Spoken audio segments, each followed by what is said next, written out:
আসসালামু আলাইকুম। আজকে থেকে আবারও কবুতরগুলোকে সরিষা দেওয়া শুরু করলাম। কয়েকদিন থেকে এগুলোকে সরিষা দেওয়া হয় না। না দেওয়ার ফলে কি হয়েছে? তো সেটা আপনারা এই ভিডিওর মাধ্যমে জানতে পারবেন। বর্তমানে এখানে কতগুলো কবুতরের বাচ্চা আছে, সাইজ কেমন হয়েছে, তো সেটা আপনারা এই ভিডিওর মাধ্যমে দেখতে পারবেন। সকালবেলা কবুতরগুলোকে খাবার দেওয়া হয়েছে। একটু পর যখন এখানকার ডিম আর বাচ্চা দেখতে আসলাম, দেখলাম যে খাবারটা শেষ হয়েছে। তো নতুন করে আবার কিছু খাবার দিলাম। যখন বাচ্চা বেশি থাকে তখন কিন্তু খাবারের পরিমাণ একটু বেশি লাগে। তো খাবারটা দেওয়ার পর চলে আসলাম কবুতরের ডিম আর বাচ্চা দেখতে। তো এখানে এসে প্রথমে দেখলাম যে একটা ডিম থেকে বাচ্চা ফুটেছে, একটা থেকে ফুটেনি, হয়তো আজকের মধ্যে ফুটবে। এর পাশাপাশি এর পাশেও কিন্তু ডিম থেকে এখনো বাচ্চা ফুটেনি।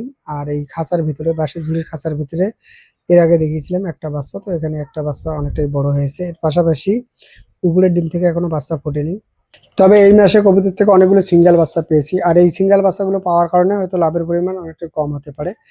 এরপরও আমাকে শেষ পর্যন্ত অপেক্ষা করে কবুতরের বাচ্চাগুলো বিক্রি করে দেখতে হবে যে এই মাসে এখান থেকে কত জোড়া বাচ্চা পেলাম। এখনো যেহেতু 5 থেকে 7 দিনের মতো সময় আছে, আর এখানে অনেকগুলো বাচ্চা আছে, অনেকগুলো বাচ্চা কিন্তু অনেকটাই বড় হয়েছে। তো অবশ্যই আমি আপনাদেরকে সবগুলো বাচ্চা বিক্রি করার পর এই মাসে এখান থেকে কতগুলো বাচ্চা পেলাম, খাবার খরচ বাদ দিয়ে কত টাকা লাভ হলো, তো ফাইনাল হিসেবটা আমি আপনাদেরকে মাস শেষে জানিয়ে দেবো। এখন পর্যন্ত এই মাসে 16 জোড়া কবুতরের বাচ্চা বিক্রি করেছি। পাশের ঘরে 5 জোড়া বাচ্চা রয়েছে, এই হচ্ছে 21 জোড়া। আর বর্তমানে এখানে যে বাচ্চাগুলো আছে এই মোটামুটি 5 থেকে 7 দিনের মধ্যে হয়তো 15 থেকে 16 জোড়ার মতো কবুতরের বাচ্চা বিক্রি করতে পারবো। এই হচ্ছে টোটাল 35 জোড়া। তো সম্ভবত এই মাসে এটাই এখান থেকে পেতে পারি। তো এটাও যদি হয় তারপরে কিন্তু আমার 5,000 টাকার মতো লাভ হবে। যদিও কবুতর হিসেবে লাভটা অনেকটাই কম, তবে এই মাসে যে খাবারটা দেওয়া হয়েছে খাবারের দাম কিন্তু অনেকটাই কম পড়েছে। গম এখানে আমি 18 টাকা কেজি কিনেছি। এর পাশাপাশি যদি মানে ভুট্টার কথা বলি সেটা কিন্তু 15 টাকা কেজি কেনা হয়েছে। এর পাশাপাশি সরিষা কিন্তু এই মাসে মানে তেমন কবুতরগুলোকে দেওয়া হয়নি, ধানও কিন্তু সামান্য পরিমাণ দেওয়া হয়েছে। এখানে এই মাসে খাবার খরচ কিন্তু অনেকটাই কম লেগেছে।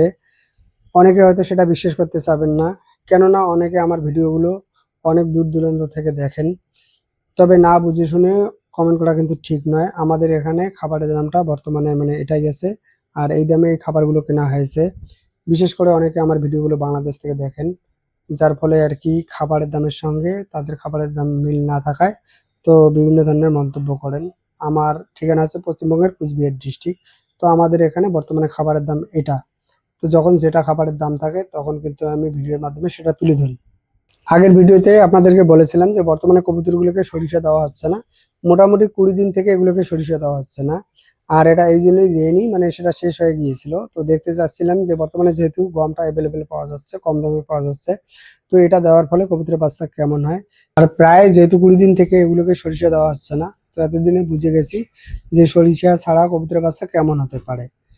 তো এটা ঠিকঠাক বলা যায় না, একটু পার্থক্য হয়েছে। একটু না, মোটামুটি ভালোই পার্থক্য হয়েছে। আর এজন্যই আবার নতুন করে এগুলোকে সরিষা দেওয়া শুরু করেছি। তো আমি বলবো যারা কবুতর পালন করেন অবশ্যই কবুতরকে সরিষা খেতে দেবেন। আমি কিন্তু যখন থেকে কবুতর পালন শুরু করেছি তখন থেকে এগুলোকে সরিষা দেওয়া শুরু করেছি। সেই থেকে শুরু করে এই পর্যন্ত এগুলোকে সরিষা দিয়ে যাচ্ছি।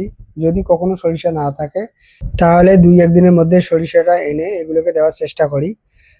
আমার জানা মতে কবুতরের জন্য সরিষা কিন্তু খুবই গুরুত্বপূর্ণ। তো অনেকে বলে যে গরমের দিনে কবুতরকে সরিষা দিলে সমস্যা হয়। ভাই, কোনো রকম সমস্যা হয় না। দীর্ঘদিন ধরে এগুলো পালন করতেছি। বরঞ্চ সরিষা দিলে কবুতরের বাচ্চার কোয়ালিটি অনেক ভালো হয়। মূলত আমার কবুতরের প্রধান 3টা খাবার হচ্ছে ধান, গম, সরিষা। আর এই 3টে খাবার কবুতরকে সারা বছর দিয়ে থাকি। তো আজকে পর্যন্ত। যদি ভিডিও ভালো লাগে একটা লাইক দিবেন। ভালো থাকুন, সুস্থ থাকুন। আসসালামু আলাইকুম।